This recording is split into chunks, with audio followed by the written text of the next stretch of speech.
Hello and welcome from the Industry of Things World 2018 here in Berlin. I'm here with Dave Rauch from WesternDigital. Hi Dave, and welcome to the conference. Thank you very much. First of all, I would like to ask you to briefly introduce yourself, your background and your current role at WesternDigital. My name is Dave Rauch. I'm the Senior Vice President of Worldwide Manufacturing for the hard disk drives. I'm actually transitioning into a role in quality and reliability over the next few months. My background, I've worked in operations for many, many years. Worked in engineering, development engineering, program management, operations. So very familiar with the operational challenges that companies face every day. So this morning you opened the event here in Berlin and you held a presentation with a topic on an ongoing IoT manufacturing program. Can you give me some more insights into what you talked about? I really wanted to talk about the journey that we had gone through to transform the company, or start the transformation of the company into a digital factory, smart factory. A couple of key elements on that were, one, making sure that you've got a business case defined and that there's always, you're looking at creating business value and showing the company that the project is creating business value, having an imperative to do that. And then the second one is doing it in a measured way. You don't want to go to do a big pie in the sky project and then start to falter as you go through it, and people will lose mind share and become disillusioned with the project. What are some of the biggest challenges you faced with this IoT transformation project? One of the biggest challenges is the cultural shift that has to take place in terms of how people look at problems, how we look at what things we want to be able to do. Another big one, a question is always, is who owns the data?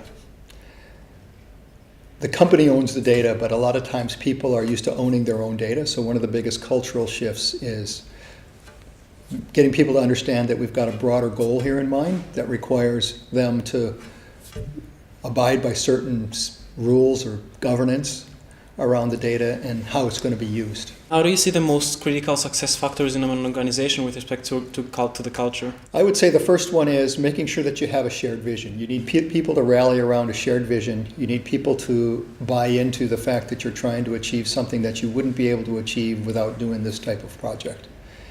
And then I'd say the second thing you need to do is evangelize that and make sure that people are really aware of it and that they buy into it. And the more times that you put it in front of people, the more and more buy-in you'll get. You know, culture can be shaped, but it really can't be led. People have to come on board, you know, individual by individual as you're trying to shape a culture. Based on your experience, how do you see the IoT transforming businesses, and in what way are business models affected? Well, there's, for example, business models can now start to include aftermarket service in cases that they couldn't include that before. For example, we know the famous model of the GE jet engines, where GE now doesn't just sell jet engines, they actually sell thrust to their customers because they work on the maintenance of those engines and make sure that their customers have the uptime that they need. So that's a new business model. It also gives you an opportunity to feed back into your development process. You can get closer to the customer, understand their needs better because you understand better how they're using your product.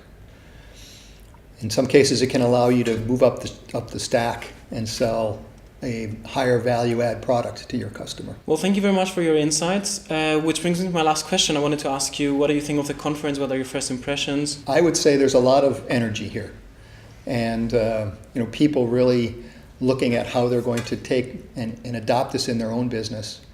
Some people would say that, you know, the IoT is an existential threat, and so you can really feel like people are trying to get on board because they don't want to be left behind. You just feel like there's a lot of energy here and a good source of knowledge for people to come and figure out what their next steps are. Well, thank you very much for your time and have a great rest of the day here. Thank you.